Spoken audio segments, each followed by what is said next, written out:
Salut, aujourd'hui je réalise l'un de mes plus grands rêves d'adolescent, conduire une Porsche Boxster 986 et aujourd'hui elle est là. Donc on va pouvoir aller jouer avec, s'amuser. Venez, je vous montre. La Porsche 986 est la désignation interne de la première génération de la Boxster, une voiture de sport à moteur central arrière. Introduite à la fin de l'année 96, la Boxster, basée sur le concept Boxster de 93, était la première voiture de route Porsche conçue à l'origine en tant que roadster. Le nom Boxster est dérivé du mot boxer, faisant référence au moteur à plat ou boxer du véhicule. Propulsée à l'origine par un moteur à 6 cylindres à plat de 2,5 litres, la version de base a été améliorée avec un moteur de 2,7 litres en 2000 et c'est celle-ci que nous avons ici. La 986 a permis à Porsche de connaître un retournement commercial alors que dans les années 90, la marque souffrait d'une gamme de produits vieillissantes et de ventes en baisse. Elle est même créditée d'avoir sauvé l'entreprise. La Boxster 986 a été le modèle le plus vendu de Porsche depuis son introduction en 96 jusqu'à l'introduction de la Porsche Cayenne en 2003. Hop, bon, déjà première étape, il faut s'insérer dans la voiture. Et par contre, on la démarre et là, le bruit.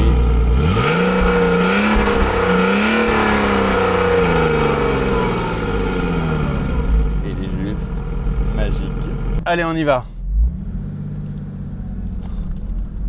Alors, j'ai toujours rêvé de conduire cette voiture, mais la première un peu déception, ça a été quand je me suis installé parce qu'évidemment c'est tout étriqué. Là, j'ai le siège qui est reculé au maximum et pourtant j'ai la jambe qui touche à droite et j'ai le volant qui frotte sur le genou. Je pense qu'à la fin de la journée, je vais avoir perdu des morceaux de peau ici parce qu'en fait, dès que je tourne le volant, ça frotte.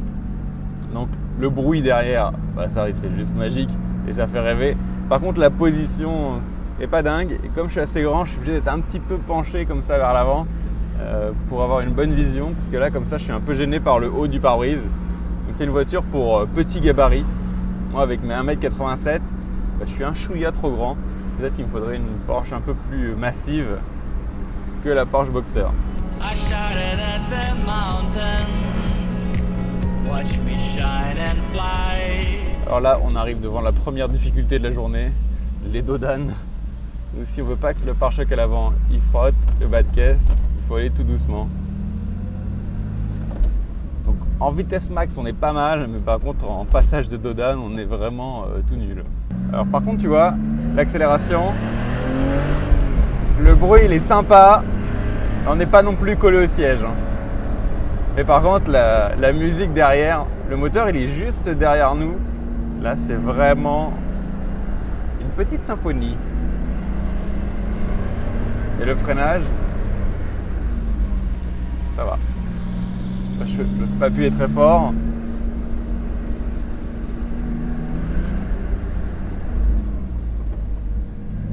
Ouais, ça freine bien. Il y a des étriers à l'avant. Je pense pas que ce soit des Brembo, mais ils sont assez gros quand même, des 4 pistons. Ça nous arrête. Là, je viens de passer la 3e. Bon, ça sert pas à grand chose parce qu'en fait dès qu'on passe la 3e on dépasse la limite de vitesse en ville, donc pas tellement d'intérêt. La boîte de vitesse ça sert pas à grand chose, Je pense qu'en première on peut monter assez haut, on va regarder tout à l'heure. Là on passe devant au Pradé, c'est quand même plutôt sympa de pouvoir sortir le coude comme ça avec la vue à gauche sur la mer. C'est quand même le gros avantage de la décapotable.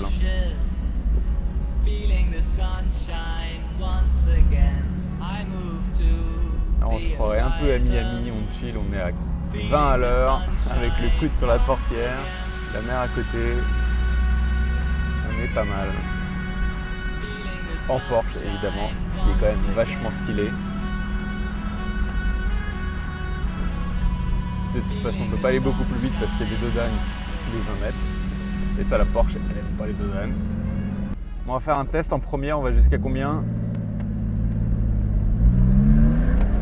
Ah, il y a un camion. Oh, une autre Porsche.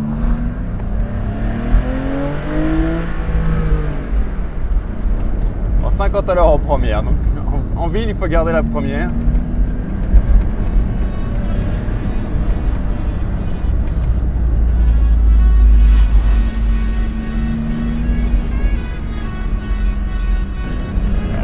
Hop, passe en mode Sébastien Loeb.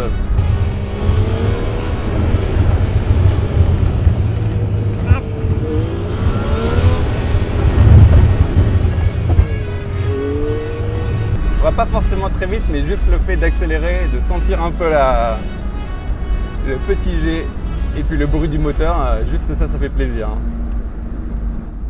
Un châssis très habile dans les virages, la voiture, le châssis est très sain. On place la voiture où on veut. Donc dans les petits lacets comme ça, c'est plutôt agréable à conduire. Bon alors, du coup on s'est fait attaquer par des petits insectes et j'ai voulu appuyer sur les essuie-glaces et manque de bol, là le bouton, il n'y a rien qui se passe. Donc c'est clairement, cette voiture-là, elle n'est pas faite pour rouler sous la pluie, elle est vraiment faite pour chiller quand il fait beau. Alors je pense que de base ça devait fonctionner, c'est que la nôtre elle a 23 ans et donc du coup là, il y a des trucs qui ne marchent plus très bien. On n'a plus de miroir, mais bon. Ça reste quand même un kiff. Le bruit là, c'est quand même sympa. Bon là on s'est fait un petit peu avoir comme des newbies de la décapotable, c'est qu'il est bientôt midi et il y a le soleil qui tape à fond la caisse et du coup on commence à prendre des couleurs dans la voiture. Donc un conseil, prenez un chapeau, une casquette, un bob, ce que vous voulez, mais faites pas comme nous. Couvrez-vous quand vous sortez avec la Boxster parce que là ça commence à taper sec. Ah, ce bruit magnifique! Ça va faire un tour de rond-point parce que autant les dodanes c'est pas trop le terrain de jeu de la Porsche, mais les ronds-points ça tient le parquet. Franchement on pourrait faire des tours. On va refaire un troisième. Quoique Hugo ça va. Tu me dis quand t'as mal de mer. Mais il y a la queue du Mickey qui est pas loin. Attrape-la. Allez, j'arrête mes bêtises, j'avais oublié. Que Hugo t'as le mal des transports. Et ici quand on arrive ça fait un petit peu Hollywood quand même.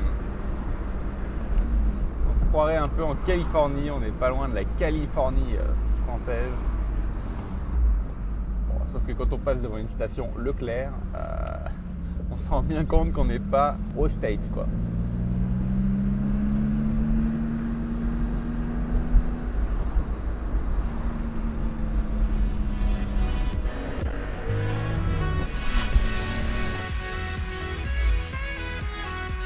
Du coup, à la grande question, est-ce qu'on peut partir en voyage avec une Boxster? Parce qu'on a vu tout à l'heure, il n'y a que 2 places à l'avant. Mais est-ce qu'on peut se faire un petit week-end quand même au bord de la mer? Alors, comme vous le savez peut-être ou peut-être pas, sur les Porsche, il y a un coffre à l'avant. Ça, c'est pas une nouveauté. Et finalement, il y a de quoi mettre quand même 2-3 valises. Nous, on a un peu notre matériel de tournage. On pourrait même avoir une galette qui n'est pas. Mais il y a quand même assez de place. Et surtout, ce que j'ai découvert, c'est qu'il y avait un petit coffre à l'arrière. Et ça, c'était pas forcément dit au départ. Et regardez, on peut mettre un casque, de l'équipement de moto. Donc il y a quand même de quoi partir un bon week-end avec. Et ça, c'est plutôt surprenant pour une Porsche parce que je ne m'y attendais pas du tout. Là, on est en version décapotable. Et je vais vous montrer comment on recapote. Alors, la voiture, elle a 20 ans. Donc évidemment, la capote, c'est manuel. Alors qu'est-ce qu'il faut faire? Il faut soulever l'aileron ici, qui pourrait faire quand même stylé quand on avance comme ça. Mais si on fait ça, on va la casser, donc on va pas le faire. Et après, il suffit automatiquement d'appuyer sur le bouton et de faire bzzz, hop, et on remet la capote. À l'intérieur, il y a un petit loquet. Et sinon, on referme comme ça. Et voilà, ça prend pas plus d'1 minute. Donc ça va. Si vous arrivez sous le coup d'un orage, vous avez le temps de recapoter avant que les trompes vous tombent dessus. Et pour décapoter, à l'inverse, il suffit de soulever. Hop. Tac. Voilà. Assez facile et assez pratique, franchement. Ok, c'est manuel, mais ça se fait quand même vachement bien. On peut se plaindre qu'il n'y a pas trop de place sur les Porsche, mais regardez, je vais vous montrer un truc. Pour ceux qui pensent que 2 coffres, c'est pas suffisant pour une Porsche, il y a aussi une cachette secrète ici. Et voilà, on peut avancer le siège. Et regardez ici, vous pouvez mettre tous vos documents les plus précieux. Je pense pas qu'il y ait beaucoup de gens qui connaissent cette cachette secrète. Bon, derrière, là, c'est le moteur qui est caché là-dessous. On ne peut pas le voir, je ne pourrais pas vous le montrer. Mais on l'entend bien quand on roule. On l'a vu tout à l'heure en vidéo. L'intérieur, il est là un peu, c'est du cuir. Un peu de moquette, parce que la moquette c'était stylé il y a 20 ans. Si vous voyez là sur les portes et tout ça. C'est très doux, c'est encore très doux même après 20 ans. Ici on a un filtre anti-remous mais qui n'est plus présent sur cette voiture là. Donc ça c'est un peu dommage, mais de base elle y était pour éviter d'avoir l'air qui passe ici et qui nous revient dans les oreilles. Alors c'est pas du Brembo mais c'est quand même des étriers à 4 pistons ici, donc ça freine quand même pas mal. Là on a des jantes spéciales qui sont assez chouettes. Les pneus c'est du 205 par 40, donc des pneus assez gros à l'arrière, et ce sont des, hop, on a quoi, 255 par 40, pas une grosse différence, mais dans les ronds-points, on l'a vu tout à l'heure, ça accroche bien le parquet quand même. On a ici un petit aileron aussi qui est caché et qui se déploie comme ça dans l'autre vitesse. On a ici le fameux emplacement de clé sur la gauche, comme pour les 24 heures du Mans. On a les lumières ici, des petits commodos tout petits qui font un peu fragiles, mais a priori au bout de 20 ans ils sont encore là, donc ça veut dire que ça tient. On a quoi, quand même les vitres électriques, ça c'est la classe. On a un petit tiroir ici qui est fermé à clé si vous voulez vous arrêter et décapoter. On ne pourra pas vous l'ouvrir. Comme cette voiture est sortie dans les années 2000, on a un magnifique poste lecteur CD laser Alpine. Alors je ne suis pas sûr que ça soit le modèle de base. Et donc comme on peut voir ici sur le tableau de bord, le plus important pour Porsche, c'est pas la vitesse qui est mise à gauche et qui va on le note à 250, jusqu'à 250.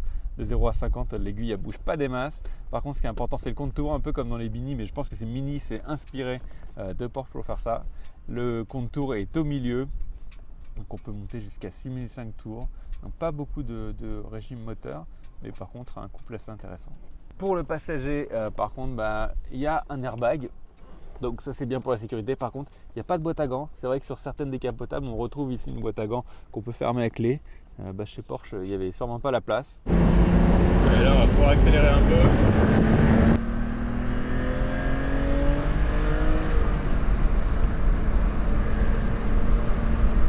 Ah, il y a un radar dans pas longtemps. Donc, mais évidemment, on n'a pas du tout dépassé le truc. Lui, avec son Sprinter, il est pressé. Alors là, bon, comme je disais, le fait qu'on n'ait pas l'option en filtre anti-remous, c'est un peu chiant. Mon brushing, il est foiré. Et on se prend des petites claques de vent. Mais c'est pas représentatif du modèle initial. Ça, c'est parce que c'est un vieux véhicule. La voiture, elle a 23 ans, donc elle n'est pas toute jeune. Et il manque le filtre. Donc, au moins, on sent bien qu'on est en train de rouler vite. Ça nous oblige à pas aller trop vite. C'est l'avantage.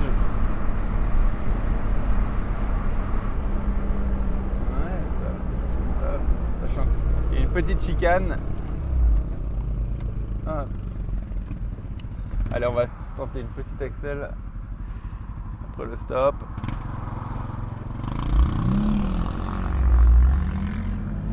Allez, accrochez vos ceintures.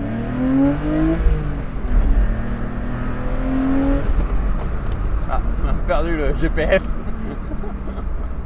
Avec trop de vitesse, le téléphone n'a pas suivi. Il a survécu, c'est bon?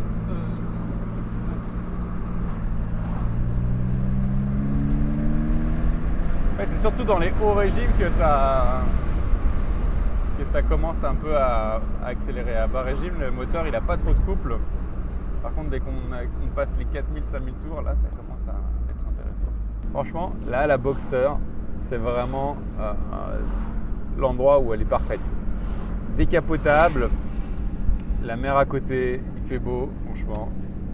Ça te donne qu'envie de rouler et de se faire plaisir. J'ai peut-être un peu un sourire quand je conduis, mais c'est vraiment... là, je suis comme un gosse. On n'est pas bien là? Bon, là, ça fait quelques heures qu'on tourne avec la Porsche. Est-ce qu'au final, c'est une voiture que j'aimerais bien acheter? Je pense que, en fait, juste la louer un week-end de temps en temps, c'est sympa. En daily, je pense qu'elle est un peu trop vieille. Il y a il y a des coffres à l'avant et à l'arrière, mais il faut toujours utiliser la manette à gauche pour ouvrir. Ça, c'est un peu contraignant. Elle est assez basse. À chaque fois qu'il y a un dodan, on est obligé d'aller à 2 à l'heure. Et dans la région, des dodan, il y en a partout. Ça, c'est un peu contraignant. Après, le kiff du bruit, par contre, voilà. Moi, je conduis depuis tout à l'heure avec le sourire jusqu'aux oreilles. En tout cas, c'est sûr que c'est une voiture pour se faire plaisir.